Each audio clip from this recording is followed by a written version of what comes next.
चलिए देखिए भाई आईपीसी में आपका देखा जाए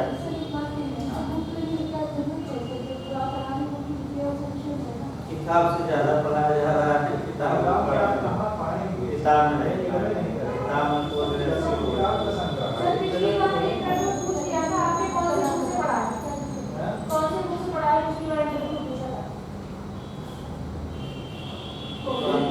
पढ़े हमें बताए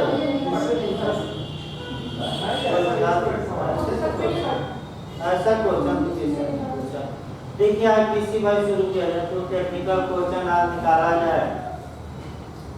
देखिए सबसे पहले आपका शुरू किया जाए ये आपका संपत्ति के विरुद्ध प्रॉपर्टी, इसी से क्वेश्चन ज्यादा बने। संपत्ति के विरुद्ध अपराधों में जहाँ तक बात है आपका जो प्रॉपर्टी के विरुद्ध ऑफेंस दिए गए हैं वह आपका चैप्टर 17 में दिए गए। ये याद रखिए, कभी कभी पूछ लेते हैं किस अध्याय में, क्योंकि आपका ये में ऐसे ही पूछा गया कि हाई कोर्ट का प्रावधान संविधान के किस भाग के किस अध्याय में, सुप्रीम कोर्ट का प्रावधान किस भाग के, तो ऐसा भी क्वेश्चन कभी कभी पूछ लेते हैं। कोई भरोसा नहीं नहीं तो याद करना पड़ेगा कि आज तक नहीं पढ़े हैं तो जो आज तक नहीं किया वो करना ही पड़ेगा और कोई बात नहीं है। जो आप सोच रहे होंगे कि अब फालतू धारा है वो पढ़ना ही होगा और कोई उपाय नहीं उसका वर्तमान।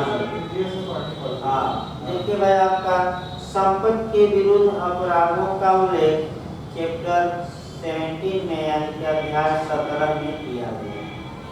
अध्याय 17 में 378 से लेकर 462 तक में संपत्ति के विरुद्ध अपराधों का वर्णन। संपत्ति के विरुद्ध अपराधों को 3 वर्गों में बांटा गया है। एक वर्ग ऐसा है जहां व्यक्ति की संपत्ति छीन माने संपत्ति से वंचित हो जाता है व्यक्ति। दूसरा वर्ग ये है कि जहां की व्यक्ति के सांपत्तिक अधिकार का हनन होता है। और तीसरा दूसरा वर्ग है कि जहां व्यक्ति संपत्ति से वंचित नहीं किया जाता बल्कि संपत्ति को नुकसान पहुंचाया जाता है। और तीसरा वर्ग है कि जहां व्यक्ति की संपत्ति संबंधी जो राइट है उस राइट का वायलेशन किया जाता है। 3 वर्ग में बांटेंगे, इसको लिख लीजिए पहले। संपत्ति संबंधी अपराधों को संपत्ति संबंधी अपराधों को 3 वर्गों में बांटा गया। हो सकता है पूछ लीजिए, अलग से पहले लिख लीजिए।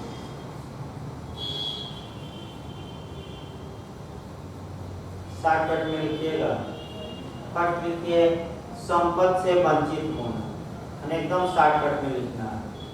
पहला वर्ग है संपत्ति से वंचित होना 378 से लेकर 424 यानी कि 378 से लेकर 424 तक में प्रावधान। 378 से लेकर कहाँ तक 424। दूसरा वर्ग लिखिए। दूसरा है संपत्ति को क्षति पहुंचना, संपत्ति को क्षति पहुंचना 425 से लेकर 440 ये।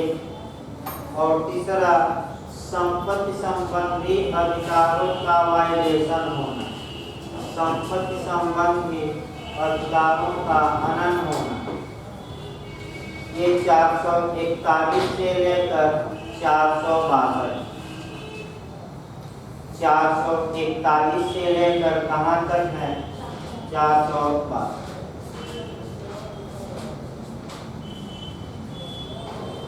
देखिए जो आपका संपत्ति संबंधी अपराधों में जो आपका पहला अपराध है वह थेफ्ट या चोरी का।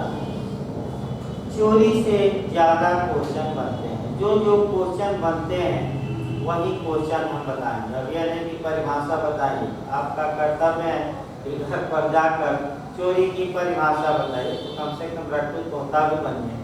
और जो हूबहू 2 लाइन की परिभाषा है वह तो रटने का प्रयास करिए, इतना करना पड़ेगा। चोरी का सार क्या है, पहला क्वेश्चन ये। यानी कि चोरी का मुख्य पहलू क्या है।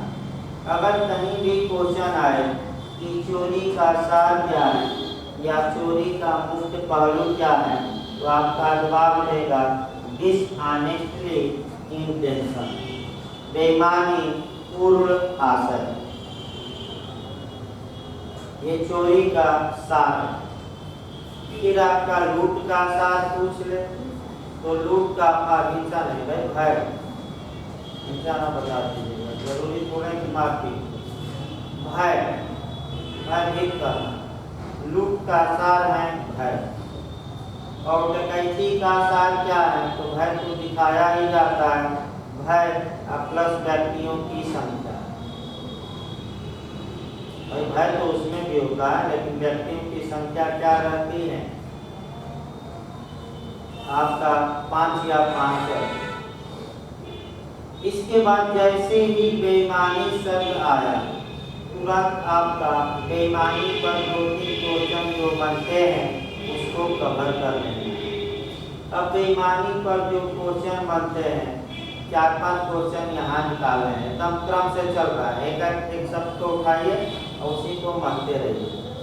बेईमानी के लिए आपका अब यहाँ 2 क्वेश्चन बनते हैं।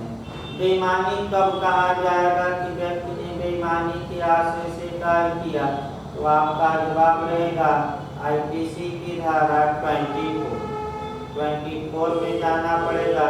24 में बेईमानी शब्द को स्पष्ट किया गया है, रामकुल गेम या राम उल्लास के आशय से किया गया कार्य ही बेईमानी कहा जाए, यानी कि सदोष लाभ या सदोष हानि। अब यहाँ क्वेश्चन बन सकता है, क्या बेईमानी के लिए दोनों का होना आवश्यक है कि किसी एक का? तो किसी एक का, चाहे सदोष लाभ या आपका सदोष हानि। इस पर पूछ सकता है आपका कोई ऐसा उदाहरण बताइए जहाँ जो व्यक्ति चोरी किया है उसको कोई लाभ नहीं हुआ, लेकिन जिसकी संपत्ति उसको नुकसान पहुंचा, तो सदोष हानि हुई। अब इस पर आपका केन मेहरा का केस बता सकती है। कौन सा केस? जहाज वाला, लिख लीजिए शॉर्टकट में, सभी लोग जानते हैं केन मेहरा। सवाल ये है आपका कि क्या दोनों आवश्यक हैं, यानी कि सदोष हानि या सदोष लाभ? तो आप कहेंगे कि बेईमानी के लिए एक ही पर्याप्त, बेईमानी के लिए कहीं पर्याप्त है, सदोष हानि भी केवल हुई है और चोर को कोई लाभ नहीं पहुंचा, तब भी बेईमानी मानी जाएगी और चोरी के लिए व्यक्ति दंड का भागी होगा। यही आपका क्वेश्चन है और ये मेरा का के जहाज। इसके बाद बेईमानी आपका जो पूछा जाता है, फिर आइए आगे बढ़ा जाए। बेईमानी आपका अगर संपत्ति हटाते समय बेईमानी का आशय हो और बाद में बेईमानी का आशय हो तो अंतर आ जाएगा, ये भी पूछा जाता है। बेईमानी पर ज्यादा क्वेश्चन होंगे। संपत्ति हटाते समय बेईमानी, तब कौन सा अपराध होगा? तो चोरी कराइएगा। और पश्चातवर्ती आशय बेईमानी का हो सब्सिक्वेंट, हाँ पश्चातवर्ती आशय लिखिए, पश्चात लिखते थे भाई, पश्चातवर्ती आशय बेईमानी का हो तो क्या माना जाएगा? आपराधिक गुण। फिर आपका पूछ लेगा कि कोई उदाहरण बताइए जिसमें कि पश्चातवर्ती आशय हो, तो आपका किताब वाला भी बता सकते हैं, यानी कि मित्र वाला भी दिया है पश्चातवर्ती आशय। इसके बाद आपका जो पूछा जा सकता है वह कर सकते हैं कि आशय पर कुछ क्वेश्चन और पूछे जाते हैं, जैसे कि ए आगे जा रहा है, ए का पर्स गिर गया और बी उस पर्स को अपने जूते से दबा दिया है। उसका आशय ये है कि जब ये आगे बढ़ जाएगा तो हम ये पर्स क्या करेंगे? उठा लेंगे। तो ऐसी दशा में आपका कह सकते हैं कि चोरी तो नहीं किया, क्योंकि संपत्ति अभी हटाया नहीं, संपत्ति को केवल दावा है। तो आपका अब एक समस्या यहाँ ये कि क्या ये जब आगे है तो क्या एक उस वर्ष पर कब्जा त्याग दिया है तो उसका कब्जा माना जाए, ये समस्या है थोड़ा, मैंने हमें भी देखना पड़ेगा इसको। अगर एक का कब्जा माना जाएगा तो ये चोरी का प्रयास हो, और अगर एक का कब्जा माना जाएगा कि अब नहीं रहा तो ये आपराधिक दुर्विनियोग का प्रयास होगा। और आपराधिक दुर्विनियोग कब होगा? जब उठा के अपने लिए, केवल उठाने से नहीं, जब अपने लिए उठाए, केवल उठाने से नहीं होगा। लेकिन आपराधिक दुर्विनियोग, देखिए इसमें हल्का सा हमें भी कंफ्यूजन है, मैंने कब्जा को लेगा तो इसको देखना पड़ेगा हमें भी, मैंने आपका क्या माना है। आपराधिक प्रयास तो होगा, इसमें कोई शक नहीं, लेकिन चोरी का प्रयास माना जाए या आपराधिक दुर्विनियोग का, ये थोड़ा समस्या आ गई। चलिए आगे इसको देखते हैं भाई, जैसे मिलता है। अब आइए आगे बढ़ा, जब बेईमानी में, बेईमानी पर आपका बेईमानी को आशय बताया गया। अब ये है कि भाई बेईमानी का आशय हमेशा के लिए होना चाहिए कि कुछ समय के लिए? बताइए, हमेशा के लिए आवश्यक है कि कुछ समय के लिए बेईमानी का आशय हो तो पर्याप्त माना जाएगा? हाँ, कुछ समय के लिए। अब इसका उदाहरण ये है कि आपका कर सकते हैं, एक क्लर्क था, ऑफिस से फाइल एक दिन के लिए ले गया, फिर फाइल आकर क्या किया, रख दिया, तो उसे चोरी के लिए दंडित किया गया। हाँ, प्यारे लगा। ये बेईमानी का आशय की जहाँ तक बात है आपका, कर सकते हैं। अब आगे आइए, बेईमानी का आशय हो गया। इसके बाद चोरी का दूसरा आवश्यक तत्व है मूवेबल प्रॉपर्टी, यानी कि संपत्ति का चल संपत्ति रहा होना। चल संपत्ति की परिभाषा धारा 22 में दी गई है। अब संपत्ति का रूप कन्वर्ट होता रहता है, यहाँ से भी एक दो उदाहरण हो सकता है पूछ ले, और ज्यादातर उदाहरण पेड़ वाला पूछा जाता है। एक व्यक्ति पेड़ काट रहा था, आधा ही पेड़ काट पाया, तब तक मालिक आ गए और वह वहाँ से भाग गए।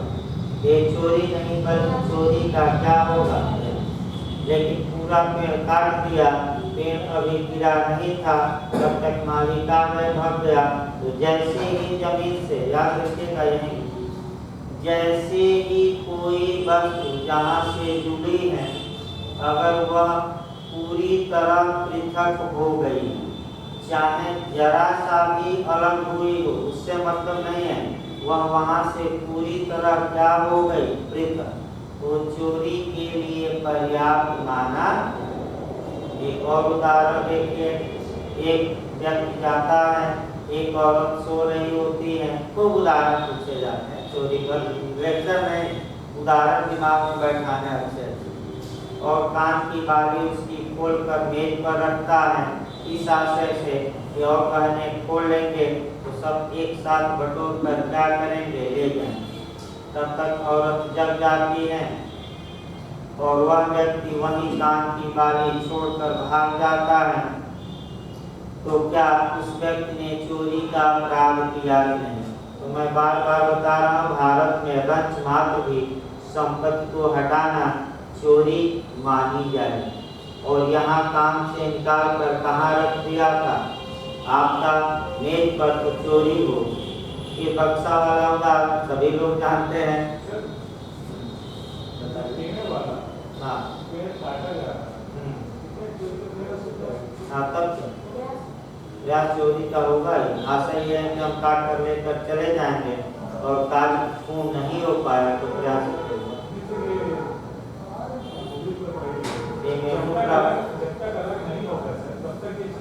तो चोरी हम कहाँ करा ही रहे, चोरी का प्रयास ही तो करा रहे हैं।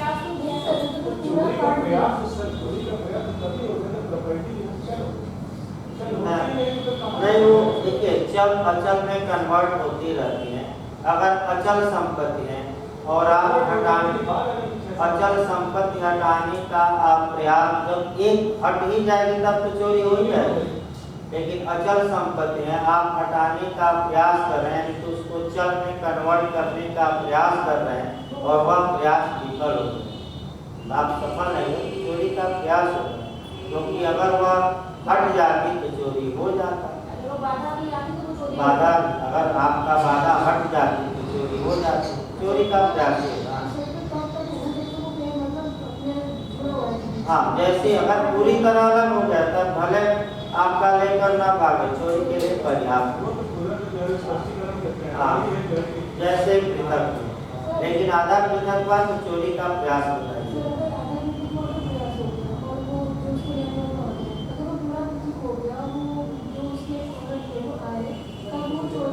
हाँ, चोरी भाग गया तो चोरी हो। हाँ, अगला देखिए आपका, इस पर जो चल संपत्ति पर एक दो और उदाहरण पूछे जा सकते हैं। एक बक्सा वाला पूछा जाता है, क्योंकि उसका आशय नुकसान पहुंचाना पेड़ का नहीं था, बल्कि काट कर लेकर जाना था। अगर इंटेंशन ये हो कि हम पेड़ को काट के यहीं मैंने नष्ट कर देंगे तब दृष्टि होगी।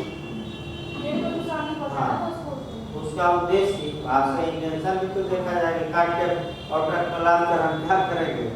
अब ये था कि हम फसल को जला देंगे, काट के छोड़ देंगे, ले नहीं, तब तो भाई अलग हो जाएगा। इंटेंशन देखा जाएगा क्या था। अब पूछ ले तब बताइएगा, ऐसे ना बताइएगा। देखिए आगे भाई आपका चल संपत्ति में एक और समस्या बनती है, उसको बता दिया जाए। संपत्ति का रूप चेंज होता रहता है, वही संपत्ति चल भी हो सकती है और वही संपत्ति अचल भी हो सकती है। जैसे कि मकान में ईंट लगा, ये अचल है, और जैसे ईंट को मकान से पृथक किया गया, ये किसमें कन्वर्ट हो जाएगा, चल। अब फिर सीमेंट से जोड़ दिया गया तो क्या होगा, अचल जोड़ दिया गया। तो ये दिमाग में बताइए संपत्ति का रूप क्या होता है, चल से अचल में कन्वर्ट होता रहता है। एक बार धूल पर उदाहरण पूछ लिया गया, हवा में धूल उड़ रही है तो वो चल है क्या, चल, तो वह आपका चल। लेकिन जमीन पर बैठ गई तो अब क्या हो गई, अचल। फिर आपने हाथ में उठा लिया तो चल हो, फिर जमीन पर वैसे एक बार पूछा नहीं, पंखा अचल है, अस्थायी रूप से जुड़ा है।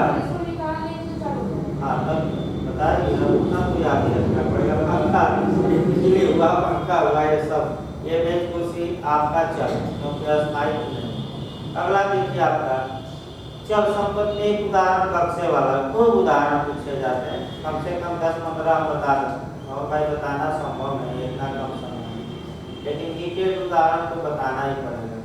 एक बक्से वाला पूछा जाता है, एक आदमी दूसरे के घर में जाता है चोरी के इरादे से, तो गृह अतिचार किया। अगर मैंने गृह भेदन भी हो सकता है, अगर 6 प्रकार से गया है, लेकिन गृह अतिचार तो हुआ है।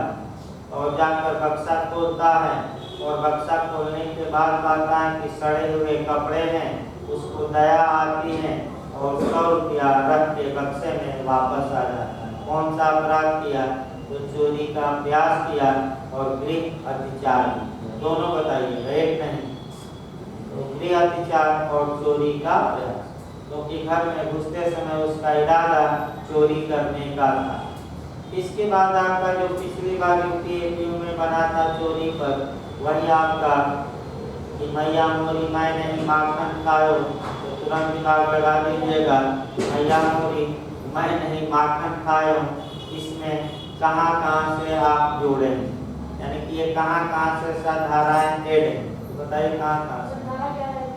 हाँ, और चोरी वाले बताएंगे भाई, मैया मोरी मैं नहीं माखन खाओ, सुबह से शाम तक तो मैं जंगलों में गाय के पीछे घूमता रहता हूँ, केवले दारू पूरा हो जाएगा क्या, बताइए। और दिमाग लगाइए और एविडेंस का और धारा बताइए। आपने बताया, 11 के बाद 103, 105 लिखिए।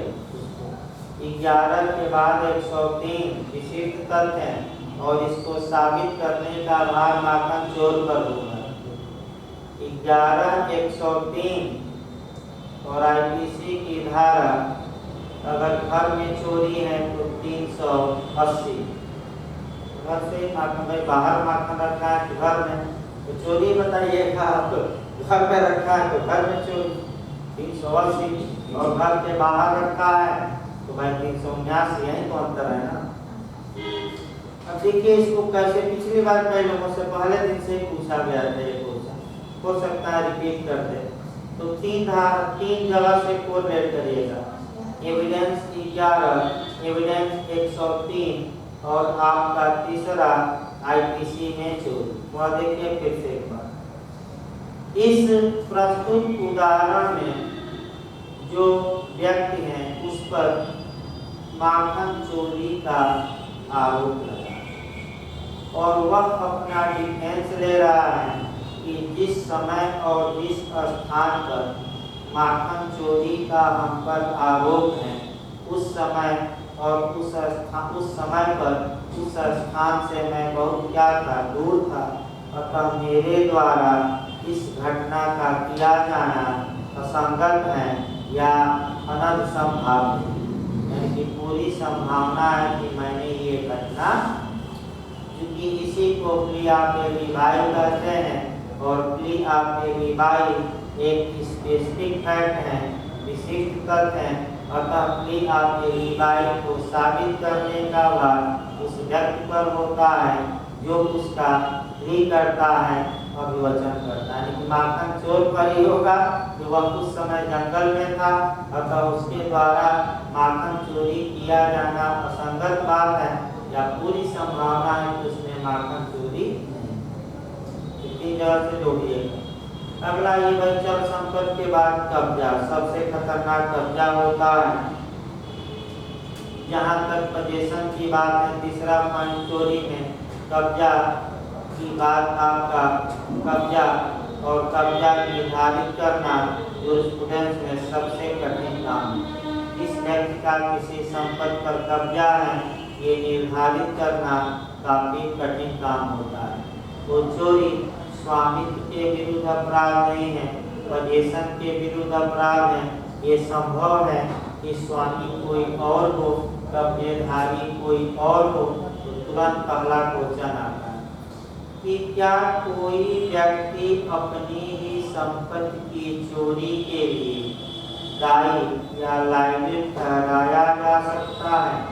तो चूंकि चोरी पोजीशन के विरुद्ध अपराध है, स्वामित्व के विरुद्ध नहीं, अतः कुछ दशाओं में कोई व्यक्ति अपनी ही चोरी, अपनी ही संपत्ति चोरी के लिए भारत में दंडित किया जा सकता है, लेकिन इंग्लैंड में नहीं। और कम से कम एक दो उदाहरण बताइएगा। घड़ी वाला उदाहरण तो याद रखिए। एक और उदाहरण पूछा गया है, वह भी उदाहरण हम देखेंगे। दो उदाहरण याद रखिएगा।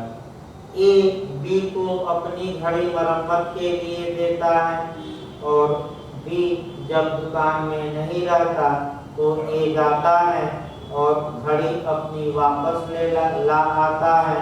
बेईमानी का आशय यह है कि मैं घड़ी की बनवाई नहीं दूंगा। अब यहाँ पूछा जाता है कि कोई सुधार नहीं किया, मैंने बनवाई नहीं दूंगा, तो ऐसी दशा में एक अपनी ही घड़ी की चोरी के लिए क्या होगा, दंड। ये स्वामी है लेकिन घड़ी का कब्जा इस समय किसके पास है, बी। ये उदाहरण। एक और समस्या जो इंटरव्यू में बनी है, ये लिख लीजिए, नौकर मालिक नौकर। घड़ी का तो याद ही रखना। एक मालिक अपने नौकर को सब्जी लेने 100 रुपया देकर भेजता है, 100 रुपया देकर, और जब नौकर जा रहा होता है तो मालिक उसके पीछे पीछे जाता है और कह सकते हैं कि उसका पर्स निकाल लेता है, यानी कि 100 रुपया क्या करता है, चोरी कर लेता है। तो मालिक का ही पैसा, और किसने चोरी कर दिया, मालिक ने। भले मालिक स्वामी था लेकिन कब्जा उस समय किसका था नोट पर, नौकर का। और नौकर की सहमति के बिना मालिक ने कब्जे को क्या किया, हटाया। इसलिए आपका मालिक दंड का भागी होगा। ये भी क्वेश्चन लूट में बना है।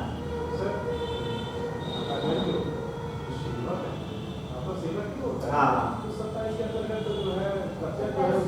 लेकिन एक का इरादा ये था कि हम नौकर को चोरी के लिए दंडित करवा दें, तो बेईमानी का इरादा एक बात छूट गई। मुझे तो लग रहा है कि इसमें वो चोरी हुई। नहीं, बिल्कुल चोरी होगी और ये पूछा जा चुका है, लूट पर समस्या इस पर बनी है। देखिए कब्जा नौकर का नहीं 27 अभी हम उसको देखते हैं कब्जा 27 दो प्रकार का, लेकिन मालिक का इरादा ये था इसमें, फिर मैं बता रहा हूँ कि नौकर का पर्स निकाल लिया जाए और अपने ही रुपए के लिए हम नौकर पर फर्जी मुकदमा करें। तो इरादा को देखते हुए न्यायालय ने इसे चोरी माना। इरादा ये था, क्योंकि भाई इरादा को देखते हुए कि फर्जी फंसा दिया जाए अपनी संपत्ति लेकर गलत तरीके से। यही लूट पर भी ये उदाहरण नहीं बना है, लेकिन इसका लूट पर बना है जो इंटरव्यू में पूछा गया। देखिए आपका क्या है, एक नौकर को पैसा देता है कि तुम जाकर सब्जी लाओ। एक भेष बदल कर जाता है और रास्ते में नौकर को लूट लेता है, यानी कि अपने ही पैसे की लूट किया और इस मैंने लूट किया, तो क्या ये दंड का भागी होगा कि नहीं? तो चूंकि आपका चोरी स्वामित्व के विरुद्ध अपराध न होकर कब्जे के विरुद्ध है, उस समय कब्जा आपका नौकर के पास था और नौकर से कब्जा मालिक ने बेईमानी के आशय से लिया कि इसको चोरी या किसी अपराध में फंसा दिया जाए, इसलिए लूट मानी गई। न्यायालय का निर्णय है। अगला चलिए भाई, आपका कब्जा पर कब्जा दो प्रकार का होता है, ये अच्छे से लिखिए, एक क्वेश्चन बन चुका है। हाँ, कब्जा दो प्रकार का होता है, एक इमीडिएट, इंग्लिश वर्जन जरूर याद रखिए, इमीडिएट, उसको हिंदी में लिख लीजिएगा, अव्यवहित या तात्कालिक, इमीडिएट। और दूसरा मीडिएट, व्यवहित या मध्यवर्ती, व्यवहित या मध्यवर्ती। ये क्वेश्चन इंटरव्यू में जे में भी आ चुका है। देखिए भाई, इसको ये क्वेश्चन ये बना है कि धारा 27 में किस कब्जे की कल्पना की गई? कल्पना ही की गई है, वास्तव में कहा है। तो आपका पूछा गया कि मीडिएट पोजीशन इमीडिएट, तो अगर जिस व्यक्ति के पास कब्जा है वस्तु उसी के पास है, तो ये इमीडिएट या तात्कालिक या अव्यवहित कब्जा माना जाए। जैसे ये पेन है, ये मेरे पास है, इस पर कब्जा है, तो इस पर मेरा कब्जा अव्यवहित या इमीडिएट या तात्कालिक या निकटवर्ती या समीपवर्ती माना जाए। लेकिन अगर इस पेन को हम दूसरे को दे दें तो दूसरा आदमी भी कब्जा तो रखता ही है, लेकिन कुछ दशाओं में उसके माध्यम से इस पेन पर मैं भी कब्जा रखता हूँ। और धारा 27 मीडिएट या मध्यवर्ती या व्यवहित कब्जे की बात करती है। बस यही पूछा गया कि धारा 27 में कैसा कब्जा है? तो मीडिएट बताइएगा, इंग्लिश वर्जन मीडिएट या मध्यवर्ती, यानी कि कुछ दशाओं में वास्तव में संपत्ति का कब्जा दूसरे व्यक्ति के पास है, लेकिन कानून दूसरे का कब्जा मानता है। अब यहाँ दो उदाहरण आपको सटीक, देखिए थोड़ा कठिन है, दो उदाहरण सटीक देखना है। देखिए ध्यान से, एक शब्द बना लीजिए, तो देख रेख, देख रेख के लिए न्यस्त और केवल दे दे न्यस्त, जमीन आसमान का अंतर है इसमें। देखिए, एक मालिक है और ए ने एक प्लेट को अपनी नौकर बी को देख रेख के लिए न्यस्त किया, और बी बेईमानी के आशय से प्लेट को लेकर भाग गया या प्लेट को आपका बेईमानी के आशय से प्लेट बेचकर पैसा बना, तो बी ने कौन सा अपराध किया? तो सतर्क रहना है। अगर देख रेख के लिए न्यस्त किया गया है, यानी कि धारा 27 कहती है कि कब्जा अभी भी ए का माना जाएगा, क्योंकि देख रेख के लिए रखने के लिए केवल किसको दिया गया था? बी। तो ये देख रेख उसमें लिख दीजिए, देख रेख के लिए न्यस्त तो चोरी करवाइएगा। और अगर दे दे कि न्यस्त केवल शब्द वो बोले ट्रस्ट किया गया केवल न्यस्त, तब आपराधिक न्यास यानी कि क्रिमिनल ब्रीच ऑफ ट्रस्ट। यही टेक्निकल क्वेश्चन है, यही गलत होगा। हाँ, अगला देखिए भाई, आपका चल संपत्ति आपका कब्जा, कब्जे के बाद हाँ अगर कोई लावारिस संपत्ति, देखिए भी पूछ सकता है कि अगर कोई लावारिस संपत्ति है, परित्यक्त संपत्ति है या भूली हुई संपत्ति है, तो उसकी चोरी नहीं हो सकती। हाँ, एक अपराध हो सकता है जो संपत्ति भूल गए हैं, आपराधिक दुर्विनियोग, लेकिन किसी भी हाल में चोरी नहीं हुई। या क्योंकि कब्जा छूट गया है तो चोरी नहीं हुई, ये भी सतर्क रहना है। जैसे कि ए का पर्स गिर गया, बी उस पर्स को पाता है और पर्स खोलता है तो नाम पता उसमें आधार कार्ड इत्यादि है, फिर भी बेईमानी से पर्स में रखे गए पैसे का मिसयूज कर लेता है, तो ये चोरी नहीं हुई बल्कि कौन सा अपराध हुआ? आपराधिक दुर्विनियोग। आइए इसके बाद आपका सम्मत भी काफी महत्वपूर्ण है। अगर कब्जेधारी की सम्मति या रजामंदी से कब्जा को हटाया गया है तो यह चोरी नहीं हुई, और सम्मति के बिना हटाया गया है तभी आपका चोरी हो। सम्मति या तो एक्सप्रेस हो सकती है या इम्प्लाइड। इम्प्लाइड का उदाहरण पढ़ लीजिएगा, मित्रवाद। कौन वाला? मित्रवाद। इसके बाद आ जाइए संपत्ति का हटाया जाना। हमने बता ही दिया कि भारत में जरा सा भी, रंच मात्र भी, थोड़ा सा भी संपत्ति का हटाना चोरी के लिए क्या है? पर्याप्त। इस प्रकार अब आइए 16 दृष्टांत, 5 स्पष्टीकरण और 16 दृष्टांत दिए गए हैं।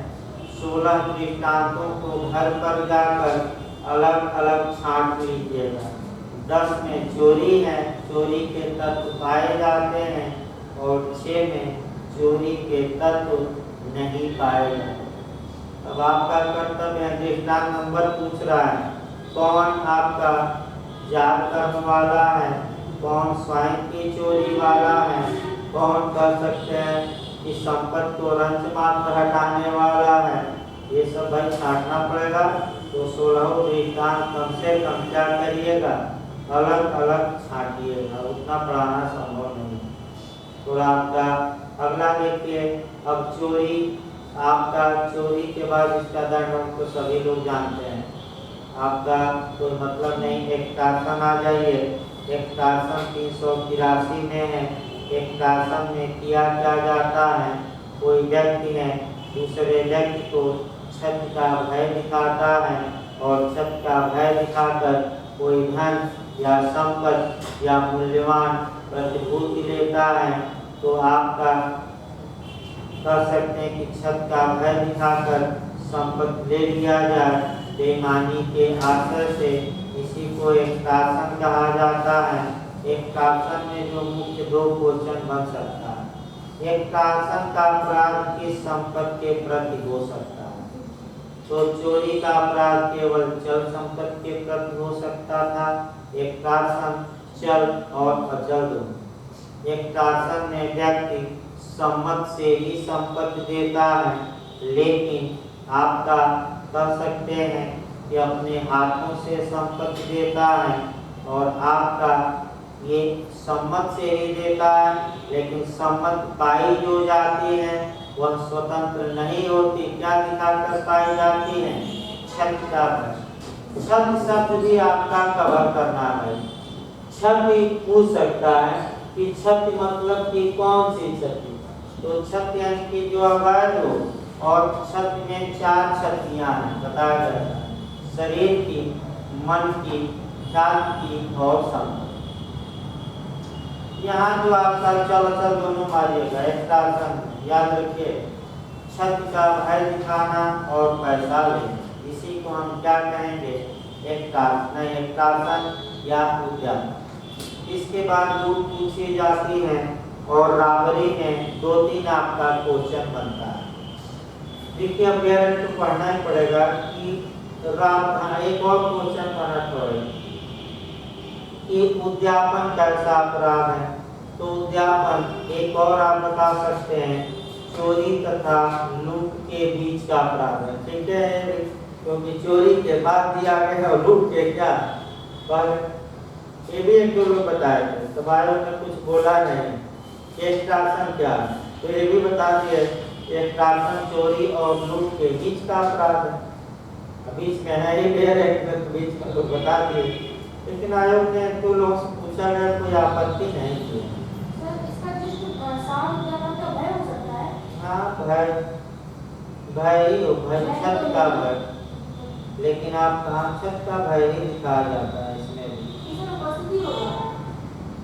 नहीं, उपस्थिति आपका लूट में होगी अनिवार्य। हाँ हेलो, अभी हम फोन करते हैं क्लास में आदान प्रदान। हाँ देखिए आगे तेजी लाएगा भाई, लूट पर ये भी तो केवल कठिन है थोड़ा। लूट का सार तो भय, लूट का सार बताइएगा भय। लूट किन 2 अपराधों का गंभीर रूप है, तो का भय भयभीत किया जाना है, भय दिखाना, सत्य तो भय दिखाया जाए और क्या, छत का भय पूरा बताइएगा, छत का भय दिखाना। देखिए आपका अगला क्वेश्चन जो बनता है वो देखा जाए। लूट में, लूट किन 2 अपराधों का गंभीर रूप है, वह आपका चोरी या उद्यापन। लूट में कौन 2 अपराध कन्वर्ट होकर लूट में कन्वर्ट हो जाते हैं, या तो चोरी लूट में कन्वर्ट होगी या उद्यापन। यानी कि प्रत्येक चोरी या उद्यापन लूट में कन्वर्ट नहीं होगा, केवल वही चोरी उद्यापन लूट में कन्वर्ट होगा जो धारा 390 की शर्तों को फुलफिल करे।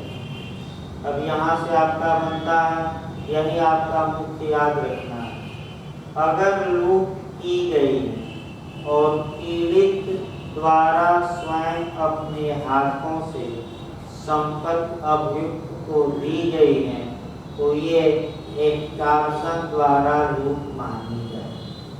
और अगर अभियुक्त स्वयं अपने हाथों से संपत्ति निकाल लिया है, तो ये चोरी द्वारा आपका लूट मानी जाए। इसको लिखिए, हमें उद्यापन और इसमें लिखिए, चोरी में अभियुक्त स्वयं अपने हाथों से संपत्ति हटाता है। चोरी में अभियुक्त स्वयं अपने हाथों से संपत्ति हटाता है, जबकि उद्यापन में पीड़ित व्यक्ति अपने हाथों से अभियुक्त को संपत्ति देता है, जबकि उद्यापन में पीड़ित व्यक्ति स्वयं अपने हाथों से संपत्ति देता है। एक उदाहरण देखिए, लिख लीजिए उदाहरण। बी को राजमार्ग पर पाता है और राजमार्ग पर पाता है, पिस्टल दिखाता है, पिस्टल दिखाकर और उसके पर्स, उसके पॉकेट से पर्स निकाल लेता है। तो बताइए ये चोरी हुई, और ये चोरी करते समय मृत्यु का भय दिखाया गया, मार देंगे, तो ये चोरी लूट में कन्वर्ट हो गई। क्यों चोरी होगी? क्योंकि अभियुक्त स्वयं अपने हाथों से संपत्ति को क्या करना है, लेकिन इसी में एक लाइन और भाई, ये बी को पिस्टल दिखाता है और बी से कहता है कि जो तुम्हारे पर्स में है उसे अपने पॉकेट से पर्स निकालो और मुझे दे दो, और भयभीत जिसको किया गया है वह पॉकेट से पर्स निकाल कर ए को दे देता है। ये चोरी नहीं है, एक्सटॉर्शन। और क्योंकि तत्काल मृत्यु का भय दिखाया गया है तो ये एक्सटॉर्शन किसमें कन्वर्ट हो जाएगा? लूट। और उपस्थित भी है सामने, इसमें भी सब है सामने ही सामने सब है, तत्काल तत्काल तत्काल। लेकिन यहाँ देखिए समस्या एक और बनती है कि ए बी को पिस्टल दिखाता है और पॉकेट से उसका पर्स निकालता है, उसके बाद कहता है कि तुम मोबाइल अपने हाथ से मुझे दो। इसमें आपका मोबाइल दिया तो एक्सटॉर्शन और आपका पर्स खुद ही निकाल लिया तो चोरी। तो ये संभव है कि एक ही घटना में चोरी के भी तत्व एक्सटॉर्शन के ये संभव है, तो किसमें कन्वर्ट हो जाएंगे? लूट। याद रखिए। इसके बाद डकैती, लूट और डकैती में आपका कह सकते हैं कि व्यक्तियों की संख्या का अंतर है। जब 5 या 5 से अधिक व्यक्ति क्या करेंगे?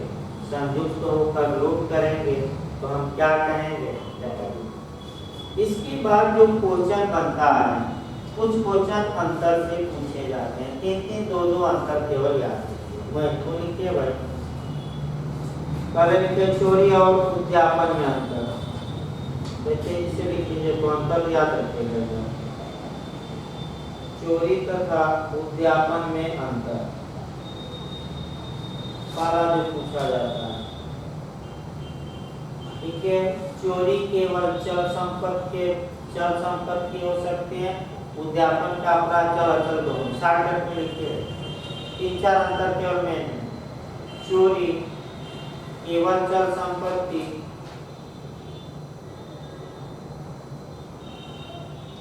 और उद्यापन चल अचल दोनों।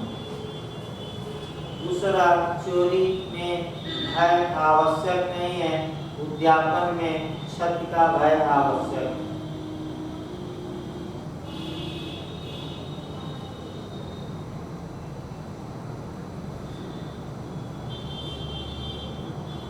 क्षति का भय दिखाया जाता है। इसके बाद बताएंगे चोरी में अभियुक्त स्वयं अपने हाथों से संपत्ति हटाता है। ये महत्वपूर्ण है। तीसरा, चोरी में अभियुक्त स्वयं अपने हाथों से संपत्ति हटाता है, जबकि उद्यापन में पीड़ित द्वारा संपत्ति अभियुक्त को दी जाती है। पीड़ित द्वारा संपत्ति दी जाती है।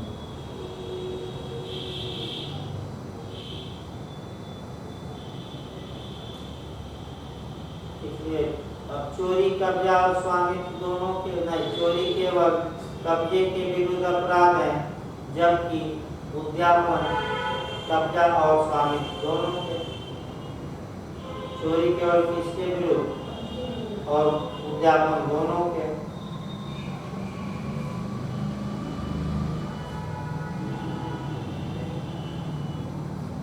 सम्मत पर भी पूछ सकता है। चोरी सम्मत के बिना हो, उद्यापन में सम्मत से ही लिया जाता है उसका नाम, लेकिन सम्मति कैसे पाई जाती है? क्षति का भय।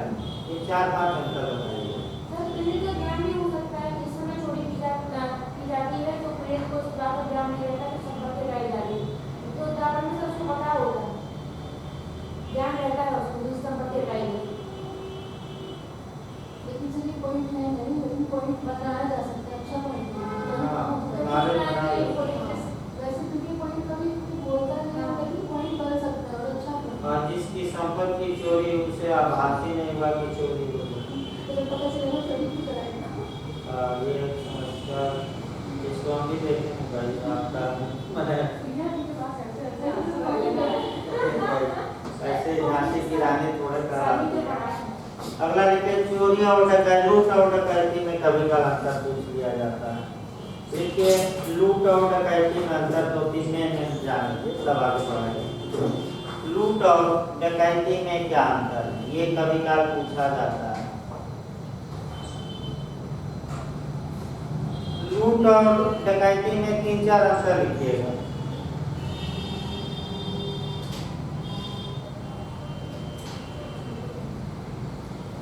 एक तो व्यक्तियों की संख्या ही कार्य, लूट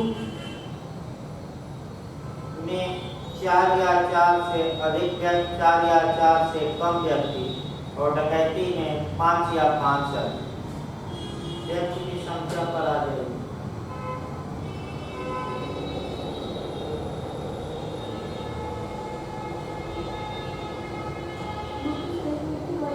हाँ, 4 या 4 से अधिक कम लिखा तो गया ना, 4 एक व्यक्ति हो गया। इसके बाद गंभीर यानी कि संपत्ति संबंधी अपराधों में लूट थोड़ा कम गंभीर अपराध है, लेकिन सबसे गंभीर अपराध है। दंड की मात्रा पर भी आप कर सकते हैं कि दंड की मात्रा लूट में थोड़ा कम है और डकैती में क्या है, ज़्यादा है। सटीक अंतर आपका। हाँ, चरण आपका पूछा गया है। लूट प्रत्येक चरण में दंडनीय नहीं, लेकिन डकैती प्रत्येक चरण में दंडनीय, ये बता सकते हैं। इसके जो अपराध के स्टेप में आपका लूट प्रत्येक चरण में दंडनीय नहीं है, लेकिन डकैती के लिए एकत्रित होना, तैयारी करना, प्रयत्न करना, डकैती करना सब दंडनीय, प्रत्येक चरण में दंडनीय।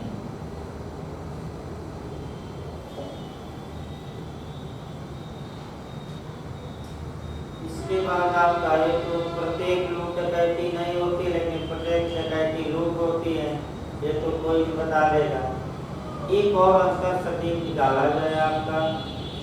हाँ, लूट और लूट का प्रयत्न पृथक पृथक दंड से दंडनीय, ये आप बताएंगे। लूट तथा लूट का प्रयत्न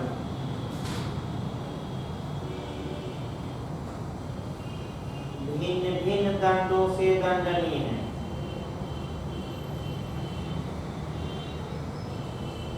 लेकिन डकैती तथा डकैती का प्रयत्न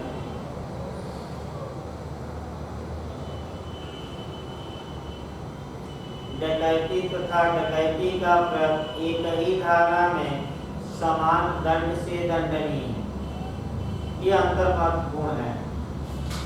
समान धारा में एक ही धारा में समान दंड से दंडनीय। वो धारा 300 कितना दंड डकैती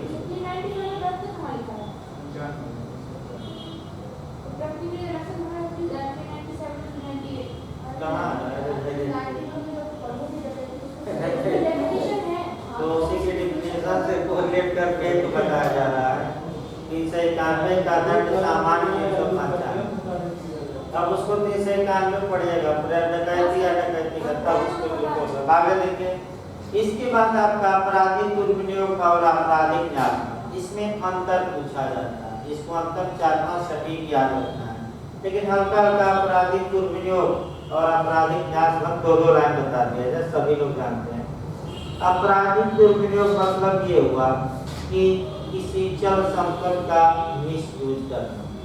संपत्ति या तो संपत्ति से ही माने संपत्ति से भी आ सकते हैं कुछ दशाओं में, लेकिन ज्यादातर संपत्ति जो पड़ी हुई होती है उसी का आपराधिक दुर्विनियोग किया जाता है। आपराधिक दुर्विनियोग में बेईमानी का आशय भी होता है, संपत्ति का व्यक्ति मिसयूज करता है, और 2-3 आपका क्वेश्चन बनता है। उस क्वेश्चन ये बनता है कि एक आप जा रहे हैं रास्ते में, एक पर्स आपको गिरा दिखाई देता है, आपने पर्स उठा लिया, तो क्या कोई अपराध किया? तो पहला क्वेश्चन, आपराधिक दुर्विनियोग केवल चल संपत्ति का होगा अपराध, और इसमें आशय जो होगा आपका वो भी ध्यान देना है। अगर आपने अब यही एक शब्द पर चेंज हो जाए, एक शब्द पर आपका अपराध हो जाए। एक व्यक्ति देखिए कैसे भरमाएगा। एक व्यक्ति रास्ते में जा रहा था और एक पर्स गिरा था, पर्स उठा लिया, कौन सा अपराध किया? तो बताइए, क्या केवल उठाना कोई अपराध है? पड़ा हुआ माल को उठाना कोई अपराध नहीं, लेकिन अगर किसी में एक शब्द जोड़ दे, अपने लिए उठा ले, हाँ, तब दुर्विनियोग होगा। जैसे ही शब्द जोड़े अपने लिए या स्वयं के लिए, तब तो भाई आपका मामला बदल जाएगा। एक शब्द पर देखिए मामला बदल रहा है। उठा लेता है और अपने लिए उठा लेता है, तो जमीन आसमान का अंतर है। या उठाकर मालिक को नहीं खोलकर मिसयूज करता है, तो गुड फाइंडर का पूछ सकता है, और गुड फाइंडर पर जितनी धाराएं हैं आपका वो धाराएं एक जगह एकत्र करिए। गुड फाइंडर यानी कि पड़ा हुआ माल पाने वाला, इसको एकत्र कर लीजिए एक जगह। तो हो सकता है पुलिस एक्ट में भी जाना पड़ेगा, आपका CRPC में भी जाना पड़ेगा, कॉन्ट्रैक्ट में भी, आपका IPC में भी। गुड फाइंडर ये में भी आया है ना पिछली बार। उसने पर्स उठाया और अपने लिए उठाया और पर्स उठा के उसमें कुछ नहीं, पर्स खाली होता तब तो आपराधिक दुर्व्यवहार का प्रयत्न किया नहीं है, तो लेकिन अपने लिए उठाया तो कुछ तो होगा ही।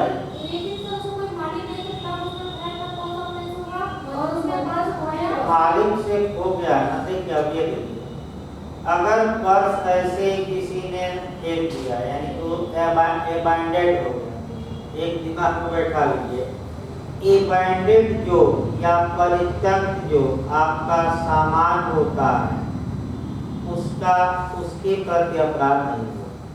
अब एक मालिक ने पर्स फेंक दिया था, अब भाई उदाहरण आपको देखना पड़ेगा, क्या पूछ रहा है कि मालिक ने पर्स मैंने पुराना हो गया फेंक दिया, तब उठा लिया, तो कोई अपराध नहीं, भले अपने लिए यूज करें। अभी देखिए इसी में आपका रद्दी वाला भी पूछा जाता है। इसी पर आप बताइए, एक मालिक ने रद्दी कागज अपने नौकर को दिया कि जाकर इसको नष्ट कर दो। नौकर ने रद्दी कागज को नष्ट नहीं किया, बल्कि बेचकर क्या किया, कबाड़ी को बेच दिया और पैसा बना लिया। तो नौकर ने कोई चोरी नहीं की, क्योंकि मालिक ने अब उस पर अपना कब्जा क्या कर दिया था, परित्यक्त कर दिया। तो ये सही क्वेश्चन उठा है कि अगर किसी संपत्ति को परित्यक्त कर दिया गया, अबैंडेड कर दिया गया, त्याग दिया गया, तब उसके प्रति अपराध न करा दीजिएगा। ये याद रखिए। जैसे मोबाइल खराब हो गया, फेंक दिया एक आदमी रोड पर, दूसरा उठा लिया, तो कोई अपराध नहीं। लेकिन जा रहा था मोबाइल में गिर गया और भाई अपराध हो ही जाएगा। ये सटीक जो ये नौकर वाला पूछा जाता है, ये भी पूछा जाता है। आपका वो रद्दी का कागज वाला याद रखे, और जो आप बताइए कि पर्स किसने फेंक दिया, तब कोई अपराध नहीं। ये सब क्वेश्चन नहीं पूछे गए। अगला देखिए, आगे चला जाए आपका मैंने उद्यापन। अब जहाँ जहाँ गुड फाइंडर है वहाँ एक जगह एकत्र कर लेना है सब जगह से। तो सबसे पहले IPC में देखा जाए, अगर IPC में गुड फाइंडर है, तो अगर वह संपत्ति लावारिस माने किसी के कब्जे में नहीं थी, लेकिन परित्यक्त नहीं थी, तो किसी के कब्जे से हट गई, ये नहीं कि परित्यक्त नहीं। और आप चल संपत्ति को उठाते हैं, तो आपकी जिम्मेदारी है कि मालिक को खोजिए, और मालिक को बिना खोजे यूज कर लेते हैं, तो आप दंड के भागी होंगे। IPC में लिखिए धारा 403, IPC 403, 404, दो धारा मृत व्यक्ति के हैं। इसके बाद आपका CRPC में पूछ सकता है कि CRPC में क्या हो सकता है, तो बताइए लावारिस संपत्ति है, तो क्या उसको पुलिस अभिगृहित या अपने कब्जे में ले सकती है कि नहीं? तो ले सकती है। तो की धारा में 103, 102 है भाई, 102 CRPC लिखिए 102, पुलिस द्वारा संपत्ति को अपने कब्जे में ले।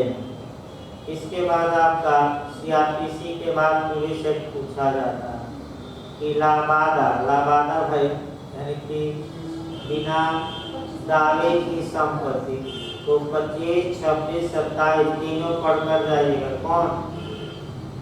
पुलिस एक्ट में लिखिए 25, 26, 27 इसके बाद कॉन्ट्रैक्ट में धारा 71 और 168 और 169, कॉन्ट्रैक्ट में धारा 71 और 2 धाराएं और कॉन्ट्रैक्ट की 168 और 169। भाई और ये धारा देख लीजिएगा, मैं एक उदाहरण बता दूं। वह उदाहरण ये पूछा जाता है,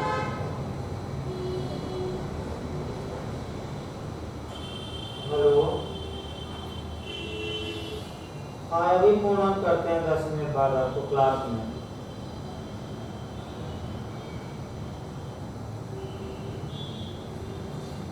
देखिए आपका एक उदाहरण यहाँ बन सकता है ना, और धाराएं आपको घर पर देखनी है। 6 माह का घोषणा तत्काल का बेचा जाएगा, ये नहीं।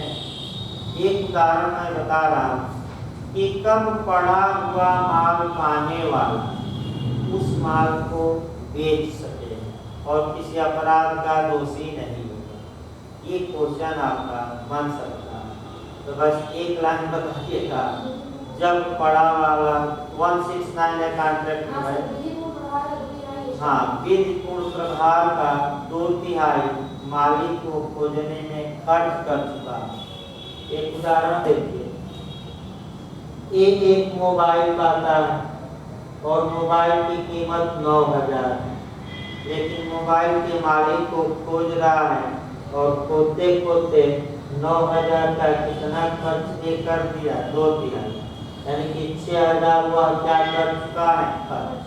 तो कानून कहता है कि अब ना खोजो, बहुत खोज लिए, अब बेच दो मोबाइल, तब बेच सकता है, कोई अपराध नहीं है। यानी कि विधि पूर्ण प्रभार के 2/3 वह स्वामी को खोजने में क्या कर चुका है, खर्च। ये हो सकता है कि नया क्वेश्चन है, थोड़ा पूछ ले। तो ये जाएगा मामला कॉन्ट्रैक्ट की 21 धारा में, तो 160 ये आपराधिक उपनियम को बताया गया। अब आइए आपका देखा जाए आपराधिक न्यास पर, इसी को गबन कहा जाता है।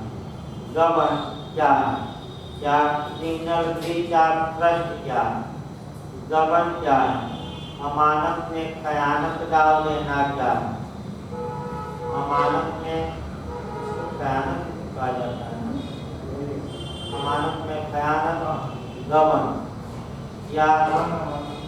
या विश्वास भंग। इसको आप पढ़ लीजिएगा कॉन्ट्रैक्ट की धारा 16 से। वहाँ भी चेला गुरु पर विश्वास करता है और गुरु चेले की इच्छा को डोमिनेट करके और अनफेयर आपका बेनिफिट ले लेता है। और यहाँ वो नहीं है, यहाँ आपका जिस पर विश्वास किया गया उसी ने विश्वासघात किया। यानी कि आपराधिक न्यास भंग के लिए जरूरी है कि एक पक्षकार दूसरे पक्षकार पर विश्वास करके कोई संपत्ति दिया हो, स्वतंत्र संपत्ति से दिया हो, लेकिन दूसरा पक्षकार उस संपत्ति का मिसयूज कर दिया हो, दुर्विनियोग कर दिया हो, तो ये विश्वासघात हुआ और विश्वासघात आपराधिक न्यास भंग कहा जाता है। यानी कि इसके लिए आवश्यक है कि संपत्ति न्यस्त की गई हो, ट्रस्ट की गई हो। ट्रस्ट का मतलब है हुआ विश्वास, यानी कि दूसरे पर आपने क्या किया, विश्वास। एक उदाहरण देख लिया है, आपने बैंक में पैसा जमा किया, बैंक वाला फरार हो गया पैसा लेकर, तो कौन सा अपराध किया, आपराधिक न्यास, क्योंकि आपने बैंक पर क्या किया, विश्वास। जिन लोगों पर जितना अधिक विश्वास होता है दंड की मात्रा उतना ही ज्यादा होगी। बैंक पर इत्यादि पर ज्यादा विश्वास है तो अधिकतम आजीवन कारावास की सजा, याद रखें। इसके बाद आपका क्रिमिनल ब्रीच ऑफ ट्रस्ट में कर सकते हैं कि एक उदाहरण बता दिया जाए, कब आगे बताया जाए। जैसे मान लीजिए बघाड़ा में बाढ़ आती रहती है, बाढ़ आ गई, एक लड़का अपने मित्र के पास सिलेंडर रख के गया कि जब बाढ़ कम हो, मैंने रख के गया इस विश्वास पर कि हम आएंगे तो ये सिलेंडर क्या करेगा, वापस। तब तक पता लगा कि सिलेंडर बेच उठ के और सकौड़ा और 2 बूंद ले लिया और चाय पी लिया। सकौड़ा समझ रहे हैं ना, बहुत मिलता है। 2 बूंद क्रिया जी समझ रहे हैं कि नहीं, पूछा सकता है। तो रिया चक्रवर्ती का थोड़ा मामला देख लीजिएगा, 2 बूंद लीजिए और अपना फिल्मों की शूटिंग में आधा हाफ कट पहनकर क्या करिए, सिर और भाई कमर को हिलाइए, यही 2 बूंद होता है, बहुत असर करता है भाई। 2 बूंदे लेने पर आप दिन भर पढ़ा भी सकते हैं, कोई असर नहीं करेगा, लेकिन रात में सो जाएंगे तो होश जैसे सुशांत सिंह लेते थे चक्रवर्ती। अब तो भाई आपका जो हंसाने वाली एक्टर थी भारती सिंह, वो भी 2 बूंद में फंस गए, देख रहे हैं। हाँ चलिए, वो तो अलग बात है भाई, अब यहाँ चर्चा नहीं की जा सकती ज़्यादा, कभी फुर्सत मिलेगा तो चर्चा किया जाएगा 2 बूंद पर। तो 2 बूंद याद रखिए, ये नहीं कि हो सकता है कुछ ही है, ये 2 बूंद क्या है, क्या भरोसा भाई। सुशांत सिंह का केस पूछ ले और आपका बहुत महत्वपूर्ण है, जहाँ पीड़ित का परिवार है वहाँ भी FIR दर्ज हो सकती है, उसे 0 FIR न मानकर रेगुलर FIR माना जाए, ये तो फैसला है। आगे चलिए, आपका तो सिलेंडर बेचूल के गायब हो गया, आप भी छोड़ देते हैं लोग। तो कौन सा अपराध किया, आपराधिक न्यास, क्योंकि उस पर क्या किया गया था, विश्वास। तो जहाँ भी ट्रस्ट आए, आपको लगे कि एक आदमी दूसरे पर क्या किया, विश्वास, और दूसरा क्या किया, विश्वासघात, तो वह आपराधिक न्यास होता है। अब आपका मुझे पूछा जाता है आपराधिक दुर्विनियोग और न्यास भंग में अंतर क्या है, वही अंतर लिखे जाता है, सटीक अंतर बताइए भाई, क्योंकि उदाहरण से तो उतना अंतर है। पहला, आपराधिक दुर्विनियोग का अपराध केवल चल संपत्ति के प्रति हो सकता है, शार्टकट में लिखिएगा, केवल चल संपत्ति।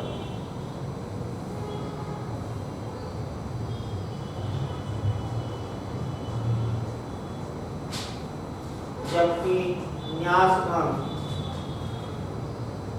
आपराधिक न्यास भंग चल अचल दोनों, चल अचल दोनों।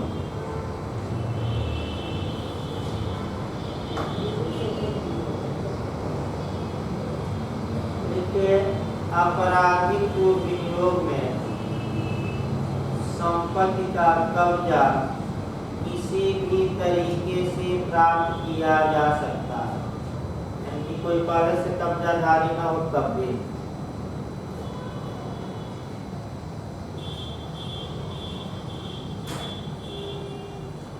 लेकिन न्यास भंग में कब्जा स्वेच्छा से लिया जाता है। हाँ, न्यास भंग में स्वेच्छा से न्यास किया जाता है, कोई दबाव में नहीं। न्यास के मामले में स्वेच्छा से दिया जाता है, जिसे आपने स्वेच्छा से सिलेंडर रखा, स्वेच्छा से बैंक को पैसा जमा किया, जबरदस्ती नहीं। अगला है भाई, हाँ, आपराधिक दुर्विनियोग में पक्षकारों के बीच कोई संविदात्मक संबंध नहीं होगा।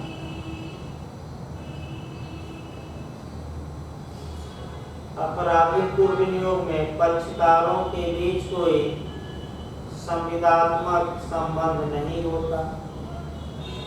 यहाँ भी पूछ सकता है, आप 71 कॉन्ट्रैक्ट का लिखते हैं तो 71 क्वासी कॉन्ट्रैक्ट में संविदा न होते हुए भी जबरदस्ती न्यायालय क्या मान लेता है, अपने कानून संगत। जबकि आपराधिक न्यास भंग में पक्षकारों के बीच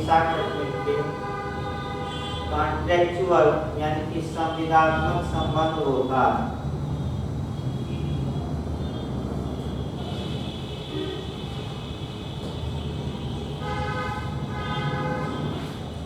आपराधिक दुर्विनियोग में विश्वास भंग नहीं होता, लेकिन आपराधिक न्यास भंग में तो विश्वास क्या किया जाता है। देखिए, विश्वास भंग नहीं होता दुर्विनियोग में, और आपराधिक न्यास भंग में विश्वास को भंग किया जाता है।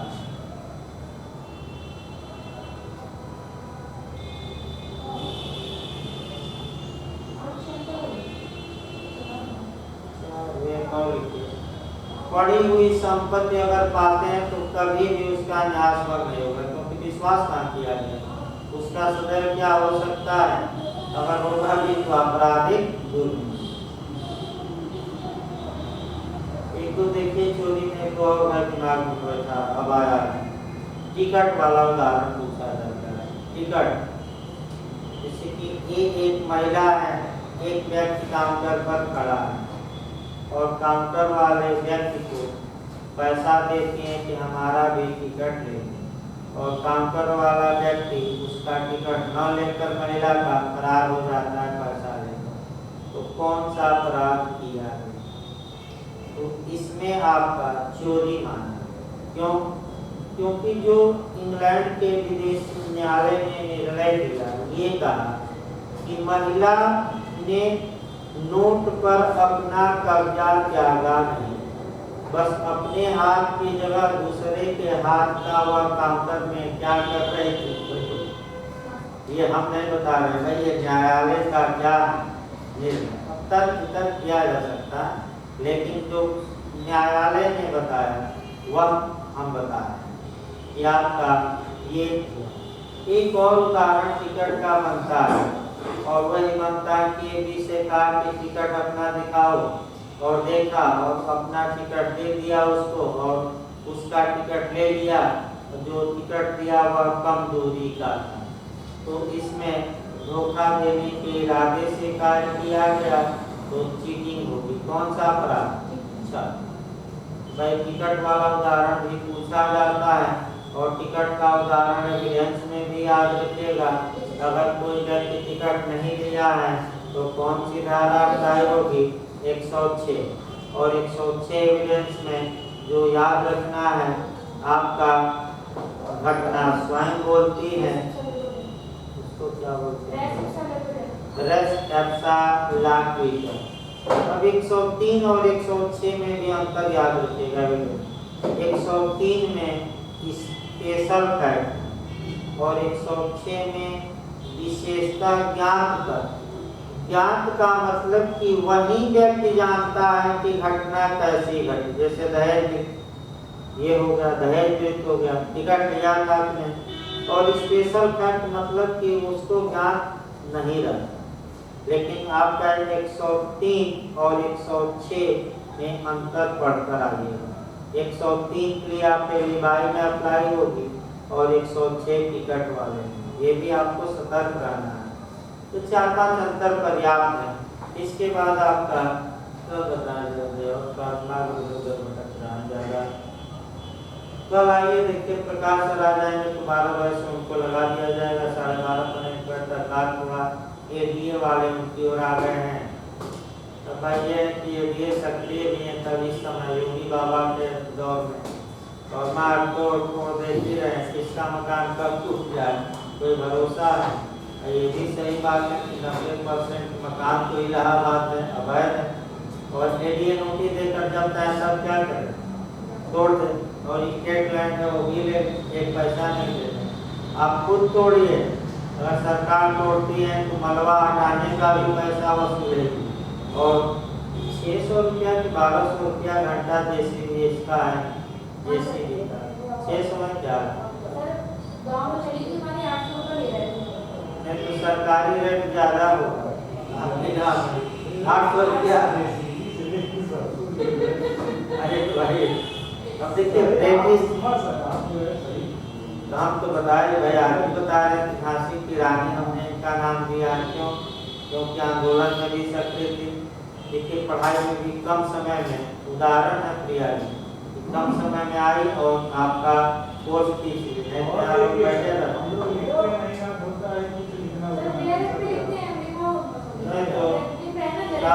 क्या हो सकता है। लेक्चर पर आपने करते हैं इस सर का जो प्रवचन है, कि जो सर का पंचौरा है सुनती रहती है, और जाकर हाथ में पूछती रहती है।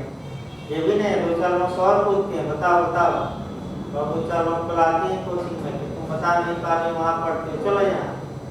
तो ये सब भाई कुछ आ रहा है तभी तो भाई आप हमारा गुणगान कर रहे हैं, नहीं आता तो क्यों कर। अंतर पूछा जाता है। हाँ, तो ज्ञान और आशा का अंतर बताइए, क्या पूछेगा? वर्गीकरण पूछ लेता तो वर्गीकरण में लिखवा देता, बस नॉलेज और इंटेंशन। फिर मैं एक बात बता दूं, अगर इसको हो सकता है कि इसको आप एक दिन में लिखवाया था, फिर लिखवा दे रहा हूँ 302, 304, 304A और आपका 80 आ गए। दुर्घटना। इस पर एक बात फिर मैं बता रहा हूँ इसको। हाँ, 302 से 307 को पढ़ लीजिएगा, 308 304 से कोरिलेशन माने प्रयास ये भी पूछा जाता है। 308 को पढ़ लीजिएगा, कम से कम 2 धारा। देखिए अगर इंटेंशन और नॉलेज की जो मात्रा हो थोड़ा कम तो वह मामला जाएगा 302, दंड पाएगा भी। उसका प्रयास है तो 307। अगर नॉलेज या इंटेंशन की मात्रा क्या हो, कम हो थोड़ा, और मनवी तो सब में हो रही है, तब मामला जाएगा 304 में। अगर उसका प्रयास है तो 301। अगर न तो नॉलेज का अभियुक्त का न ही ज्ञान और आगे की उसने एक काम किया, उपेक्षा बदल दिया।